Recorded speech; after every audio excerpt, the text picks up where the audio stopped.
Hi friends, నేను మీ శ్రేభిలాషి JS Bavajan. ఈ మధ్యకాలంలో దొంగలు ఎలా తయారయ్యారంటే మనకు తెలియకుండా మన జేబులోని ఫోనుని క్షణాల్లో మాయం చేసే స్థితికి దిగజారారు. అందుకు ఉదాహరణ కొన్ని మీకు చెప్తాను చూడండి. కల్లూరు 4 రోడ్ల కోడిలో ఒక వ్యక్తి చిత్తూరుకు వెళ్ళడానికి బస్సు కోసం వెయిట్ చేస్తూ ఉన్నాడు.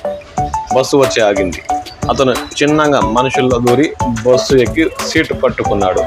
లోపలికి వెళ్ళి కూర్చొని టికెట్ తీసుకునే సమయంలో పై జేబులో చేయి పెట్టగా సెల్ ఫోన్ లేదు. నిర్ఘాంతపోవడం అతను వంతయింది. అంటే క్షణాల్లో వాడు బస్సు ఎక్కక ముందు ఉన్న ఫోను బస్సులో ఎక్కి సీట్లో కూర్చున్న తర్వాత మాయమైందంటే ఏ క్షణంలో అది మాయమైందో మీరే అర్థం చేసుకోండి. అలా తయారయ్యారు దొంగలు.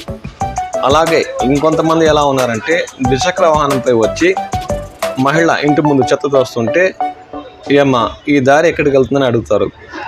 నాయన ఇది అటు వెళ్ళాలి నాయన అనే లోపే ఆ మహిళ మెడలో ఉన్న గొలుసును లాక్కొని ఫరారయ్యే స్థితికి దిగజారారు. దొంగతనాన్ని బానిసగా మారిన చాలామంది యువకులు ఇలాంటి దరిద్రపు స్థితికి దిగజారుతున్నారు. ఎంతోమందికి కడుపులో మంటలను పుట్టిస్తున్నారు. వారి శాపనార్థాలను దీవెనలుగా తీసుకుంటున్నారు. ఇప్పుడు ఇవన్నీ ఎందుకు చెప్తున్నానంటే ఒక వ్యక్తి తెలివిగా బంగారు దుకాణానికి కన్నం వేయడానికి పక్క రూమును అద్దెకు తీసుకుని ఎవరూ లేని సమయంలో ఆదివారం అర్ధరాత్రి ఇతని తీసుకున్న దుకాణం నుండి ఆ దుకాణానికి పెద్ద రంధ్రం వేసి దాదాపు 20 లక్షల బంగారు, వెండి మరియు నగదుతో ఫరారయ్యాడు. ఈ ఘటన ఢిల్లీలో జరిగింది. ఆ కథ ఏంటో మనం ఈ వీడియోలో తెలుసుకుందాం. దొంగలు ఢిల్లీలోని ఓ బంగారు కొదవ దుకాణంలో సినీ పక్కీలో చోరీ చేశారు.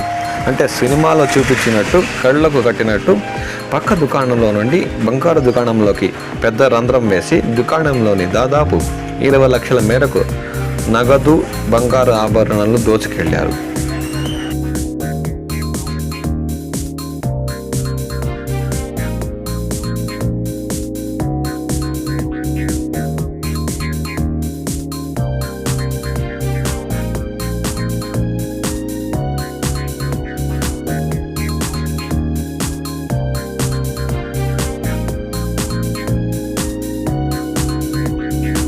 శనివారం రాత్రి దుకాణానికి తాళం వేసుకెళ్లిన యజమాని ఆదివారం సెలవు కావడంతో దుకాణాన్ని తెరవలేదు. సోమవారం ఉదయం దుకాణం తెరవగా భారీ కన్నం పడి ఉండడం చూసి నిర్ఘాంతపోయాడు.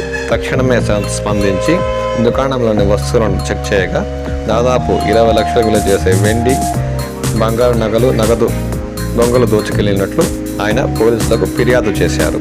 ఈ ఘటనపై స్థానిక పోలీసులు కేసు నమోదు చేసి దర్యాప్తు చేస్తున్నారు.